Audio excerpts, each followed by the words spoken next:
Allez, salut à tous, bienvenue dans la quotidienne de Téléfoot. Il a 13 ans, il joue à l'Ajax et ça promet déjà. La quotidienne largement consacrée au Bayern PSG de ce soir, mais promis, pas un mot sur la nouvelle coupe de cheveux de Layvin Kurzawa. C'est une émission sérieuse, aucun débordement ne sera toléré. Ça tombe bien d'ailleurs. Les Parisiens sont donc en Allemagne, à Munich, pour leur dernier match de groupe.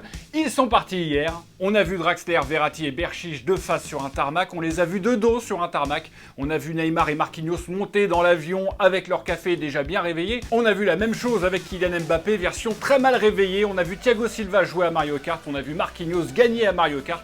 On a vu Edinson Cavani s'endormir avec son livre, on a vu Verratti expliquer à Di Maria comment se placer sur le banc, on a vu Javier Pastore saluer un mec à la descente de l'avion, puis direction l'Allianz Arena pour la découverte du stade et de la pelouse avec un Kylian Mbappé toujours aussi bien réveillé.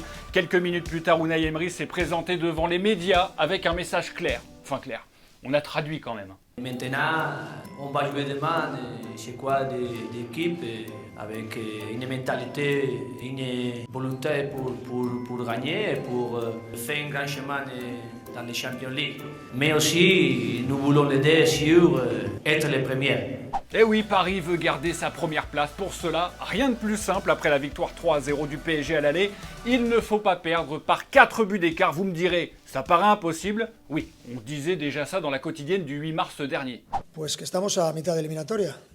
Y que si un rival puede marcarnos 4 goles a nosotros le podemos marcar 6. Pourquoi pas les gars, mais c'est pas le Celta Vigo en face ce soir. Hein. Oui Thomas, c'était peut-être pas le Celta Vigo, mais ça ressemblait à Gijón, voire à Valladolid. Regardez la composition d'équipe probable d'Unai Emery ce soir, le coach basque qui devrait aligner son équipe type. Les habituels remplaçants ont tout fait à Strasbourg pour retourner sur le banc. Edinson Cavani, lui, retrouvera sa place à la pointe de l'attaque, avec en ligne de mire le record de buts marqués par un joueur du Paris Saint-Germain, Zlatan Ibrahimovic, et ses 156 buts. Edinson Cavani en est à 153. Il y pense ou pas au record? C'est quelque chose de bon, quelque chose d'important, je pense, pour un joueur. Mais sincèrement, je pense que tout, à l'intérieur de Paris Saint-Germain, il connaît bien la manière de penser de moi, la manière de me comporter. Et je pense plus au collectif qu'à l'individuel, parce que je pense que si le collectif va fonctionner, il va marcher bien.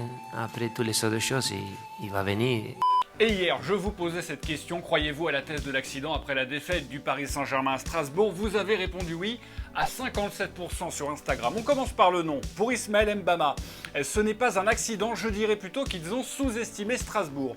Et c'est oui pour Mathis, pour moi, c'est un simple accident, comme cela peut arriver à chaque grosse équipe quand on voit les résultats que le Paris Saint-Germain a obtenus. Il n'y a pas de quoi en faire un pâté à caisse. Je pense que tu voulais dire pâte à caisse, en un seul mot. Petit hommage à l'homme de lettres, Jean d'Ormesson. Allez, pause fraîcheur maintenant. Tu adores le foot, mais tu critiques le football féminin. Tu devrais pas.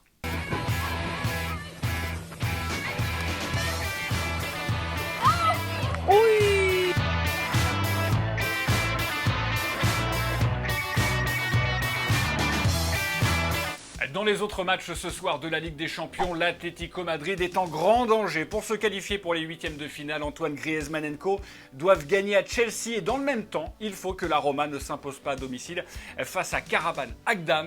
Diego Simeone en conférence de presse. De lo que pueda suceder en el otro campo, también tenemos nuestros desafíos, como vos bien decías, de cuidar todo lo que venimos haciendo hace años. Allez, deuxième pause fraîcheur maintenant quand ta mère vient te chercher à la fin de ton match de foot le dimanche, mais il reste encore 10 minutes.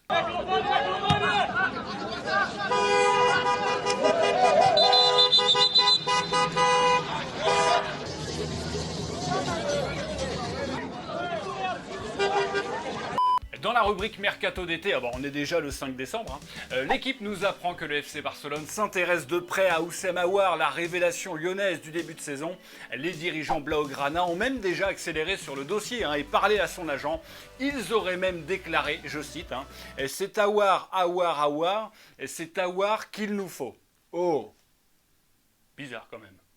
Ce qui m'amène à la question du jour, Houssem Aouar doit-il déjà quitter Lyon au bout d'une saison? Demain, 2 commentaires dans la quotidienne. Allez, c'est la fin de la quotidienne, on se retrouve demain notamment pour débriefer le match entre le Bayern et le Paris Saint-Germain. Comme d'habitude, on like, on partage, comme d'habitude, on se quitte en images et en musique, et comme d'habitude, on s'est pas vu.